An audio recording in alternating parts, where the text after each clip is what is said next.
2024 সাল তো চলেই আসলো। আমি জানি আগের বছরের মতো তোমার জীবনটাও এখনো অগোছালো রয়েই গেছে। 2023 সালে তুমি ফালতু এক্সকিউজের মধ্যে থেকে তোমার লাইফটাকে প্রায় নষ্টই করে ফেলেছো। 2023 সালের মতো বোকামি করে যদি তুমি তোমার সময়গুলিকে নষ্ট করো, তবে এই বছর তো নষ্ট হবেই, সাথে তোমার পুরো জীবনটাও নষ্ট হবে। সামনে তুমি ফালতু কাজকর্ম করে তোমার মূল্যবান সময়গুলো যদি নষ্ট করো, তবে তোমার জীবনে সাকসেস আসার চান্স খুবই কমে যাবে। তাই আমার এই ভিডিওটি পুরো দেখো, কারণ আমি আজ এই ভিডিওতে 10টি রুলস বলবো, সেটা যদি তোমরা নিজের জীবনে ফলো করতে পারো, তবে নতুন বছরই কেন, আগামী বছরগুলো তোমার জীবন বদলে দেবে। আর মানুষকে অবাক করে দেখিয়ে দাও তুমি কি ছিলে আর এখন কি হয়ে গেলে। তুমি গায়েব হয়ে যাও আগামী 1 বছরের জন্য, আর নিজের জীবনকে ভালো করার কাজে লেগে যাও। যদি ভিডিওতে বলা 10টি রুলস প্রয়োগ করতে পারো, তবে আমি তোমাদের গ্যারান্টি দিয়ে বলতে পারি 2024 সালে তোমার জীবনে ভালো কিছু ঘটবে। এই 1 বছরের মধ্যে তোমার জীবনটা পুরোপুরি চেঞ্জ হয়ে যাবে। আর তুমি যদি এই নতুন বছরে নিজের জীবন বদলের জন্য সত্যি রেডি থাকো, তবে কমেন্ট বক্সে অবশ্যই লিখবে I am ready. Number 1, learn to journal.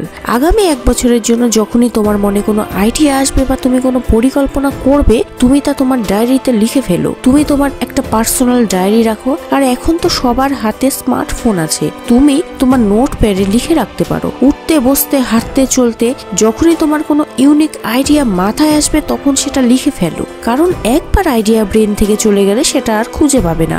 জীবনে তোমার গোল বা উদ্দেশ্যটা কি, সেটা তুমি আজ থেকেই লেখা শুরু করে দাও। সামনের 1 মাস বা 1 বছরে তুমি কোথায় পৌঁছাতে চাও, এগুলি সব লিখে ফেলো। কারণ লেখার মধ্যে অনেক পাওয়ার থাকে, আর এই লেখাই পরবর্তীতে তোমার গোল ও তোমার স্বপ্নকে মনে করিয়ে দেবে। আজ এই ছোট পেন ও পেপারটা তোমার স্বপ্নকে বাস্তবে রূপান্তরিত করতে পারে। Number 2, talk less and listen more. তুমি কি জানো সৃষ্টিকর্তা আমাদের একটি মুখ ও 2টি কান কেন দিয়েছেন? এর কারণ হলো আমরা যাতে বেশি শুনি আর কথা কম বলি। যে বেশি কথা বলে তাকে বাচাল বা বোকা বলা হয়, আর যে মানুষটা বলে কম এবং শোনে বেশি তাকে ইন্টেলিজেন্টের তালিকায় গণনা করা হয়। তুমি হয়তো দেখে থাকবে বড় বড় সাকসেসফুল মানুষদের যখন ইন্টারভিউ নেওয়া হয়, তখন তারা সামনের জনের কথাগুলি মন দিয়ে শোনেন যে লোকটি আসলে কি বলতে চাইছে। আর যখন তাদের বলার সময় আসে, তখন তারা ধীরে ধীরে কম কথার মাধ্যমে বক্তব্যকে সুন্দর করে গুছিয়ে বলে। এর থেকেই বোঝা যায় তারা কত বুদ্ধিমান ও আউটস্ট্যান্ডিং পারফর্মার। তাই আগামী 1 বছর তোমায় কথা বলতে হবে কম আর অপরের কথা শুনতে হবে বেশি। আর এটাই হলো একজন ইন্টেলিজেন্ট মানুষের good habit. Number 3, understand yourself. তুমি একবার চিন্তা করে দেখো, এই পৃথিবীতে তোমার ভ্যালু কি? তোমার ফ্রেন্ড সার্কেলের মাঝে তোমার ভ্যালু কি? যদি ফ্রেন্ডরা তোমায় রেসপেক্ট না করে থাকে বা তোমার প্রতিবেশীরা তোমায় যদি কোনো ভ্যালু না করে, তার মানে তুমি এখনো পর্যন্ত কিছুই করোনি। আসলে এই দুনিয়ায় যতক্ষণ না তুমি কিছু করে না দেখাতে পারবে, যতক্ষণ না পর্যন্ত তুমি নিজের অর্জন বা সাকসেস দিয়ে অন্যের দৃষ্টি আকর্ষণ করতে না পারবে, ততক্ষণ পর্যন্ত তোমায় কেউ ভ্যালু দেবে না।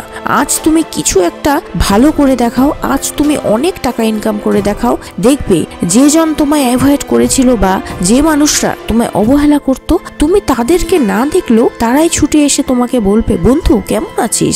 বলবে, আরে বসো একটু চা খেয়ে যাও। এটাই এই দুনিয়ার বাস্তব। তাই নিজের ভ্যালু বাড়ানোর জন্য আগামী 1 বছর নিজের উপরে ফোকাস করো। 1 বছরের জন্য অদৃশ্য হয়ে সবার থেকে আলাদা হয়ে যাও। তুমি নিজের যোগ্যতার জন্য দৌড়াতে থাকো এবং নিজের স্ট্যাটাস গড়ার জন্য লড়াই করে যাও।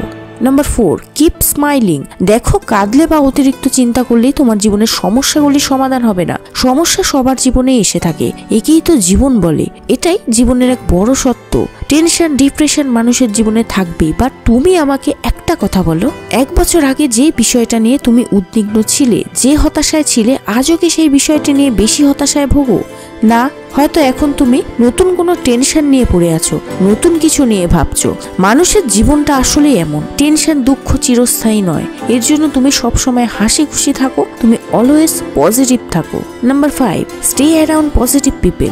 জিম রন একজন বিখ্যাত মার্কেটিং লেখক এবং সফল উদ্যোক্তা। তিনি বলেছেন, you are the average of the 5 people you spend the most time with. অর্থাৎ তোমার জীবন তাদের মতোই হবে যাদের সাথে তুমি চলাফেরা করো বা যাদের সাথে তুমি বেশি টাইম স্পেন্ড করো। তোমার ফ্রেন্ড সার্কেল থেকেই বোঝা যায় তুমি কি চিন্তা করো ও তোমার ভবিষ্যৎ কেমন হবে। তুমি একটা ব্যাপার হয়তো খেয়াল করেছো যে একজন ব্যবসায়ী তার চলাফেরা সবসময় ব্যবসায়ীর সাথেই হয়, যে একজন ডক্টর তার চলাফেরা সবসময় সবসময় তার লেভেলের মানুষের সাথেই হয়। যে ক্লাসের ভালো স্টুডেন্ট তার চলাফেরাও সবসময় থাকে ভালো স্টুডেন্টের সাথে। অর্থাৎ তোমার জীবনে চলার পথে তোমার বন্ধুদের আচার ব্যবহার গুরুত্বপূর্ণ ভূমিকা রাখে। তুমি যে সকল মানুষদের সাথে মিশবে ধীরে ধীরে তোমার মাইন্ডসেট তাদের মতোই হয়ে যাবে, আর এটাই হলো প্রকৃতির নিয়ম। এখন তুমি 2 মিনিটের জন্য ভিডিওটি পজ করে তোমার জীবনের দিকে তাকাও।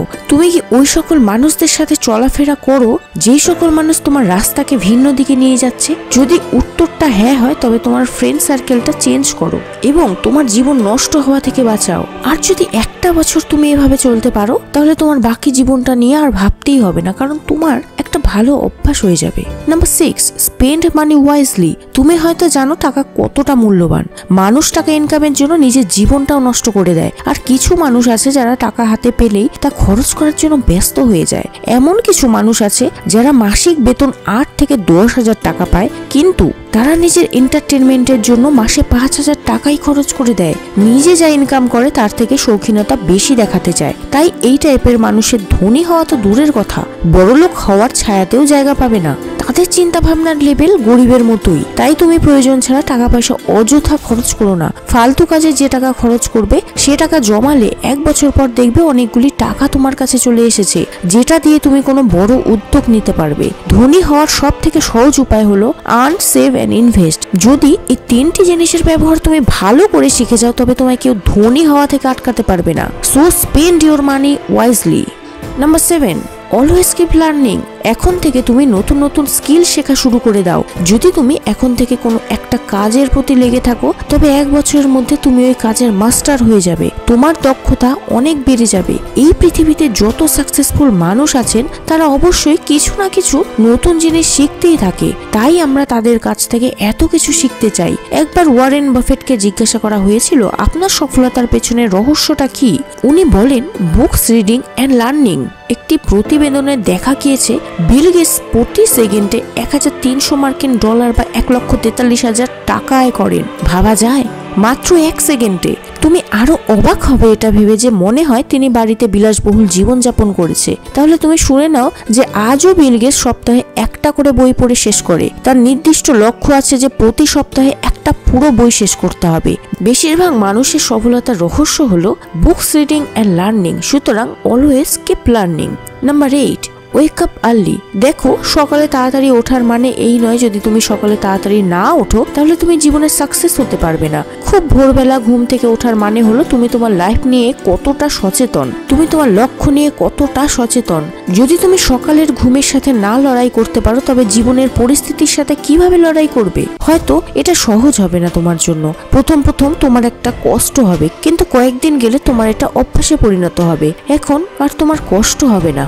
সবসময় তুমি একটা কথা মনে রাখবে, যে মানুষটি সকালে ওঠার জন্য কোনো অ্যালার্মের দরকার হবে না, তার জীবনের গোল তার অ্যালার্ম হিসেবে কাজ করবে, সেই মানুষটি তার জীবনে দ্রুত এগিয়ে যাবে। তাই wake up early in the morning. Number 9, learn to say no. না বলা শেখো। তুমি এখন থেকে না বলা শেখো। দেখো, সব কথায় হ্যাঁ বলা জরুরি নয়। কেউ তোমায় বললো চল বন্ধু ঘুরে আসি, তখন তুমি সাথে সাথে রাজি হয়ে গেলে। কেউ যদি তোমায় বলে এই কাজটা একটু আমায় করে দে, তখন তুমি সাথে সাথে রাজি হয়ে গেলে। কিন্তু তোমার স্বপ্ন তো জরুরি, তোমার লক্ষ্য তো গুরুত্বপূর্ণ, তাই না? তাই তুমি আগামী 1 বছরের জন্য সবার কথায় হ্যাঁ মেলানো বন্ধ করে দাও। 1 বছরে তুমি একটা অভ্যাস তৈরি করো। তোমার জরুরি কোনো কাজ ছাড়া কারো পেছনে তোমার মূল্যবান সময় নষ্ট করবে না। দেখো, আমি এটা বলছি না যে তুমি মানুষের কাজ করো না, আমি বলছি যে সবার আগে তুমি তোমার নিজের কাজ করো, নিজের স্বপ্ন পূরণ করো, পরে মানুষের জন্য করো। তাই always learn to say no. Number 10, stay fit and adopt a healthy life. অনেকে হয়তো মনে করবে আমি খেতে পারলেই আমার স্বাস্থ্য ভালো থাকবে, কিন্তু না, সবকিছুর একটা লিমিট আছে, সবকিছুর একটা নিয়ম আছে। ভালো খাবার তোমার শরীরে শক্তি যোগায়, আজে বাজে খাবার খেলে তোমার শরীরের 12টা বাজবে। এখন হয়তো তুমি বুঝতে পারছো না, কিন্তু এর একটা খারাপ এফেক্ট তোমার শরীরের উপর পড়বেই। অতিরিক্ত জাঙ্ক ফুড, অয়েলি ফুড খাওয়া ছেড়ে দাও, যেটা তোমার শরীরের ক্ষতি করছে। নিজেকে মোটা ও বরবাদ হওয়া থেকে বাঁচাও। প্রতিদিন এক্সারসাইজ করো আর হেলদি খাবার খাও, আর নিজেকে নিজের বেস্ট ভার্সন তৈরি করো। এই ছিল 10টি সিম্পল রুলস যা সকল মানুষদের ফলো করা উচিত। আর আগামী 1 বছর তুমি এটা মেনে চলতে পারো, যেই ভালো অভ্যাস তোমার মধ্যে তৈরি হবে তাতে আশা করা যায় বাকি জীবনটা তোমার আর ভাবতেই হবে না। তুমি পরিবর্তন হবেই, সফলতা আসবেই। যদি এই ভিডিওটি ভালো লাগে তবে একটি লাইক অবশ্যই চাই।